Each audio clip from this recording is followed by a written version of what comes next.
All right, hey, I'm back. What the heck? I got to take the dog out for a good walk, so I figure good opportunity to continue my unending ranting of what's going on in the world. Well, it is like shouting into a vacuum, but these days I feel like I have to shout, you know, I got to do something. I got to shout out my worries, shout out my concerns, shout out what's going on. I refuse to be silent. I refuse to be silent.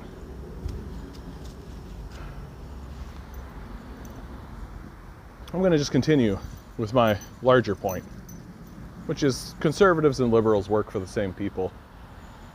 The game is good cop, bad cop. Conservatives they walk into the room and they say, I'm going to cut your services, I'm going to cause you problems, I'm going to make your life worse. That's what they say. That's their pitch. Oh yeah, we got to tighten that belt. Sure, corporations just made $600 billion. Like, sure, they're hoarding, you know, over almost $1 trillion offshore. Sure, they have enough money that they could pay for free education. Sure, they have enough money that they could do all of these. They could pay for a basic income. Sure, they have enough money to be able to ensure that every person is clothed and has shelter and everything's totally fine.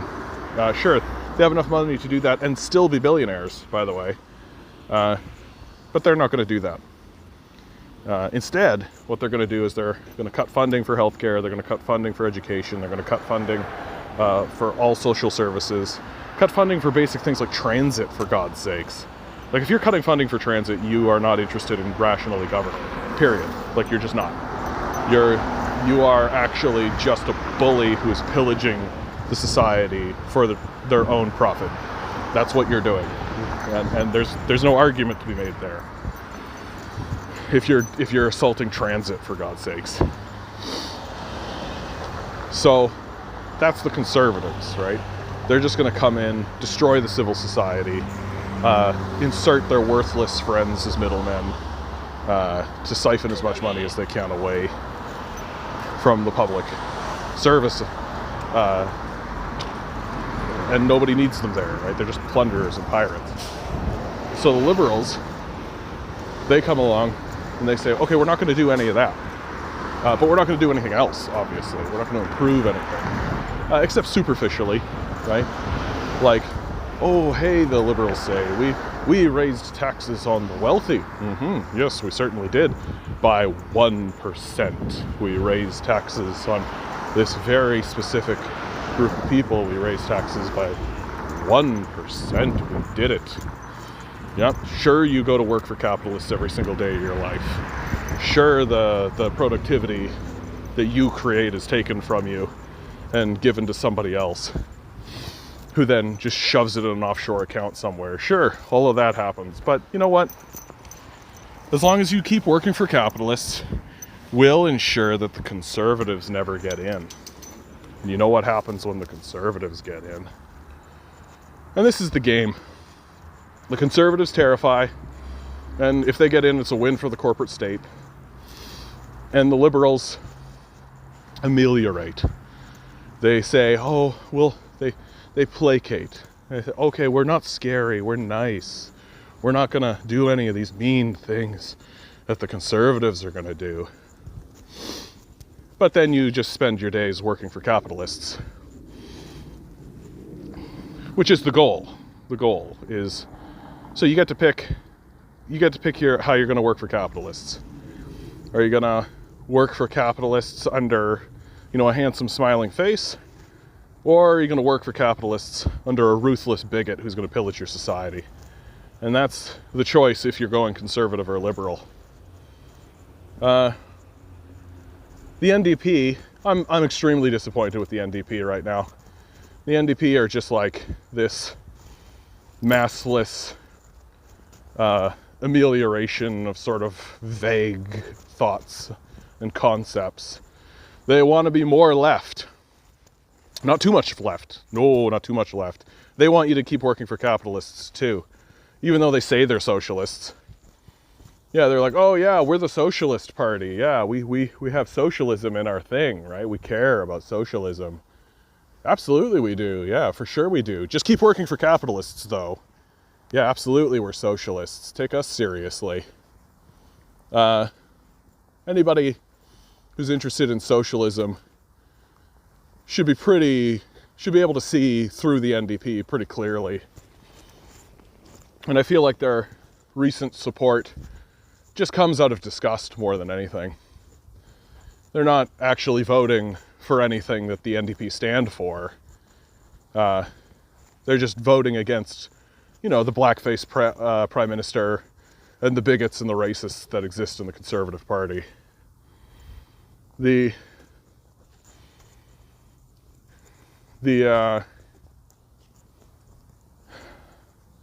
NDP is just like this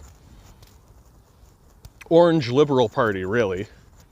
They're just a place for people who are just like, oh, grr, I see this conservative liberal dynamic. I guess I'll vote for anything. Well, anything is the NDP. They don't really stand for anything. They don't support a basic income. They're like, yeah, climate change policy, which they don't have. They don't actually have a stated climate change policy. And then you go further to the left, right, to the party that would actually help everybody, which is the Green Party, right? Free education, a basic income, an actual climate change plan, and it's all paid for. How do we know it's all paid for? Because these fucking corporations have over $600 billion just jammed into a hole, right? They're not using it. They're not investing it. They don't give a shit about us. They're not trying to help us. And so the Green Party, in my view, is the way to go. The complaint that people have about the Green Party, of course, is that they don't like Elizabeth May, which I don't really get where that comes from myself. Like, she has this sort of, people's opinion of her is that she's kooky, right? As if Andrew Scheer and Justin Trudeau aren't fucking out of their minds. Like, Andrew Scheer gets to stand up in Parliament and compare a homosexual people to a dog wagging its tail. Justin Trudeau gets to do blackface until he's 30. Like, oh yeah, that's normal. Cool and normal, right? Super cool and normal. But Elizabeth May stepped down now, and I think this gives the Green Party a really interesting opportunity. The Green Party has this really interesting opportunity to vote in a leader that I think will galvanize the populace with a little bit more passion. And if I have to be straight with you, right, it's a deeply unfortunate situation about how things are real, but like, Canadians don't want to vote for an old woman. Sorry. I voted for her. I'll vote for her again. I'd continue voting for her. But Canadians have made it pretty clear, right? They're cool with, like, 30% of the electorate's cool with, like, voting for this sort of miserable ridiculousness. The real shame about the Liberals is in their ineptitude, right? Is in their unwillingness to actually address the serious issues that are being addressed in the Conservative Party for Conservatives. Like, if you live in Alberta, you're facing a pretty serious problem. Your economy is like in this sort of inevitable free fall collapse. It has to be. Because your industry, what you've been doing, is completely tied to oil and to the tar sands. This is the force of your economy. And we have to move away from it. It's not a rational position to say anything else. We have to make quick steps to get away from that. Of course, what that leaves behind in the wake, and it's real, is joblessness. This is brought up a lot. This is what the Conservatives are talking about. This is why people are galvanizing to the Conservatives, because the Liberals are completely silent on this, right? The Liberals stand there. They don't say anything about it. Nothing serious, nothing real. And their actions, like Trudeau bought that pipeline, that's not going to do shit for Alberta. And Albertans know it. They know it, right? There's this delusional sort of clinging on to the idea that, oh, we'll just get the tar sands up and running again, and we'll fire those oil jobs back up. It's absolute nonsense. And here's where it gets absolutely bonkers, crazy, go nuts, is that if the Liberals actually cared about these people who are being unemployed, who are getting into financial trouble, who needed support, they would pass a basic income. But the Liberals don't actually care about those people. Clearly, what they care about are their corporate donors, are their rich friends, and ensuring that people continue working for capitalists. That's what they care about.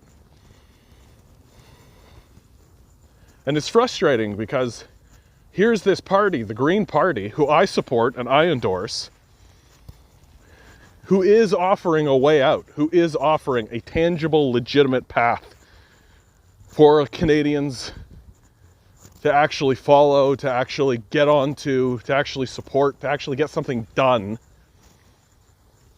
And Canada, people can't get it together. They can't, the force isn't there. And it seems like the will, from where I'm standing, it seems like the will is there. It's just people are scared of making the jump. I continuously talk to people who are at the very least NDP supporters, who then shrug and just say, yeah, but if I actually vote NDP or Green, then there's a chance that this Conservative guy will get in.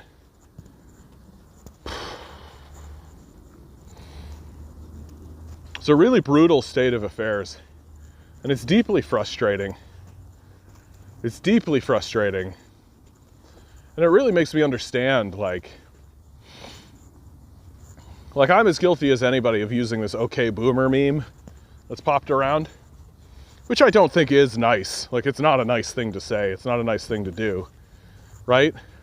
But that frustration and that anger and that statement, the dismissive statement of it, it comes from a genuine place.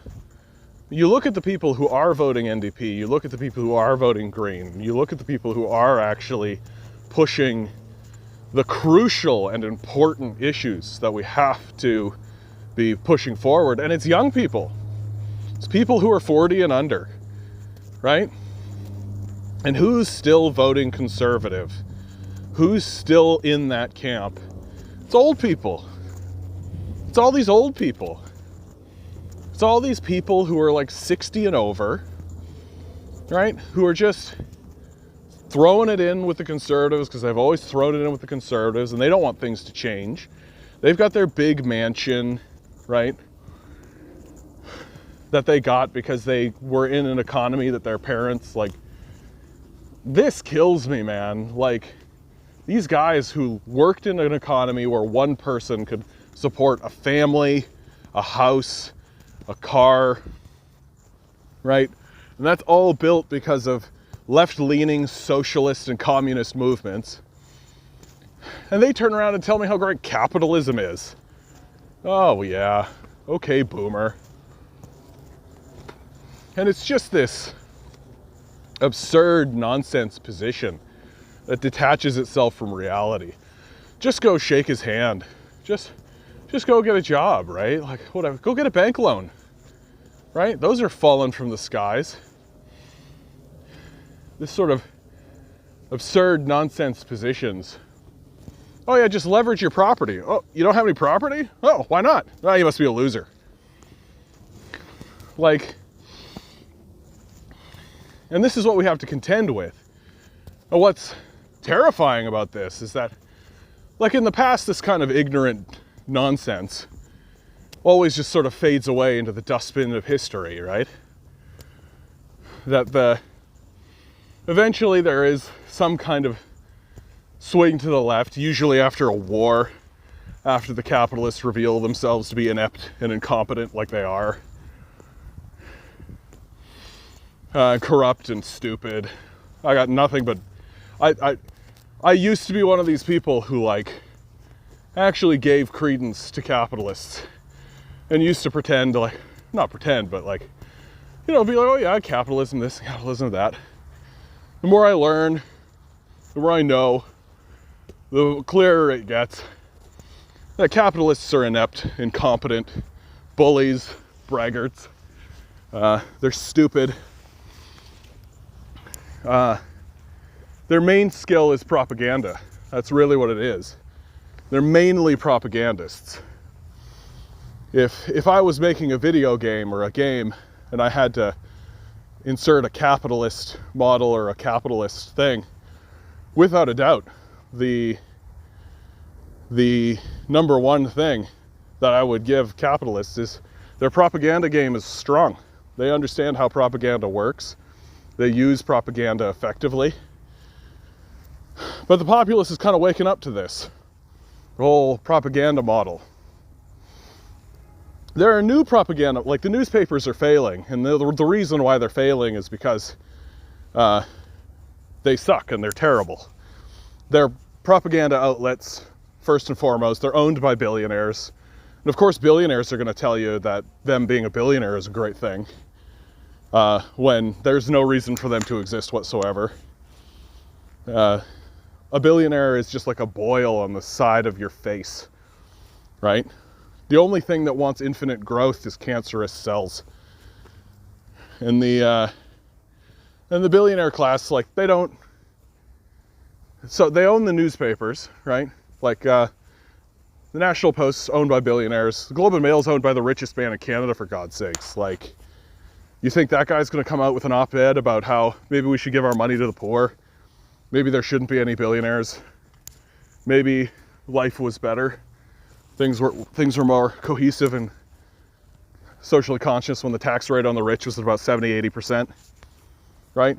Which it was, right? All these boomers, they like to scoff and laugh, but while they were at work making the wages they did and with the support they had, right? The richest people in their country were being taxed at 80% or higher. Now the richest people are being taxed at like 36%, like 40%. It's this sort of like despicably low number. And their propagandists are getting like absolutely ridiculous. The quote unquote economists, right? Capitalist economists are propagandists, and they're propagandists for capitalism. That's their job, that's their role. Oh, like I keep reading, I'm on rent control recently. And anytime I say rent control, somebody just passively is just like, oh, the consensus amongst economists is that rent control is bad. And I'm like, source. I'll take a source. And anytime they give me a source, here's what the article says. People staying in their homes instead of being evicted and becoming homeless is bad because it makes rich people less money. And that's the end of the argument. They use a lot of words, they say a lot of things, and they'll give you a lot of examples, but at the end of the day, the bottom line on it, the too long didn't read, and this is Paul Krugman, this is the Booking Institute, this is the Chicago Boys, this is everybody. Their argument literally is, we should be allowed to evict you, render you homeless, and by jacking up your rent so you can't pay it, because your property is more valuable to us and we'll make more money if you are homeless. And that's their argument. I don't accept that.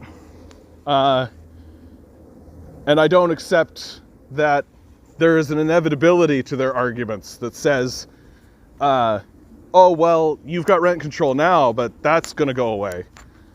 And of course, they're the ones working to make that happen. They're the ones that want it to go away.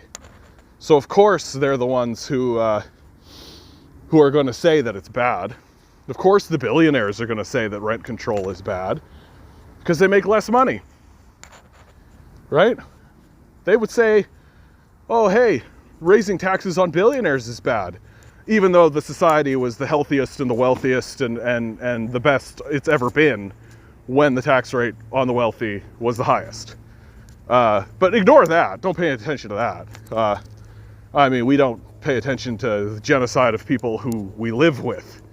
Of course, we're not going to pay attention to evidence and facts and any of that kind of stuff. Unless we can cherry pick that data so that you're homeless and I'm rich, which is the argument of the capitalist class when it comes to rent control. And this is sort of the propaganda I'm talking about, right? And now there's all kinds of propaganda coming out. Like, here's what I get all the time. Socialism is bad. Capitalism is good. And I go, universal healthcare, that's a socialist thing, right? Like, it was a socialist. Tommy Douglas was a socialist. He's the one who enacted universal healthcare in his province, Saskatchewan. And universal healthcare, of course, the NDP were threatening to take power away from Trudeau.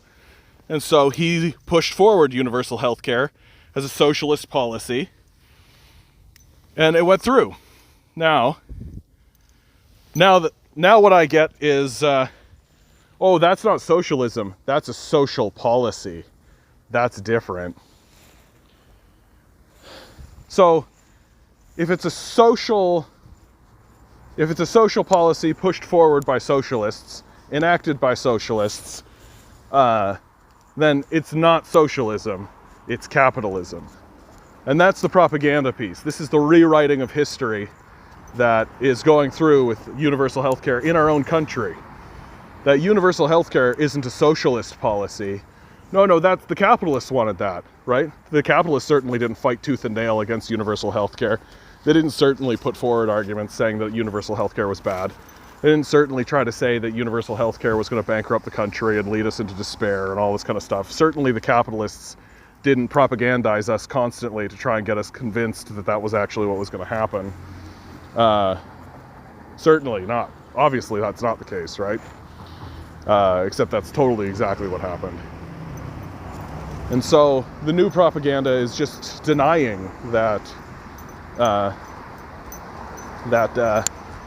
universal healthcare is a socialist idea and a socialist policy.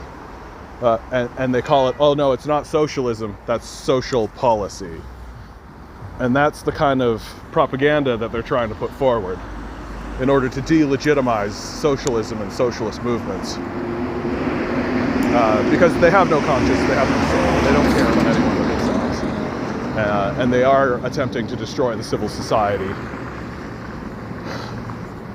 Which, I mean, that'll become obvious after we'll see which way they jump with Sanders, honestly. That's what it really comes down to, in my view. That's the most important moment. The most important moment, maybe in American history. Maybe in the history of the world. Who knows? Nuclear bombs make things real big, I tell you. Is actually going to be the Sanders nomination. All signs are pointing to Bernie Sanders getting the nomination.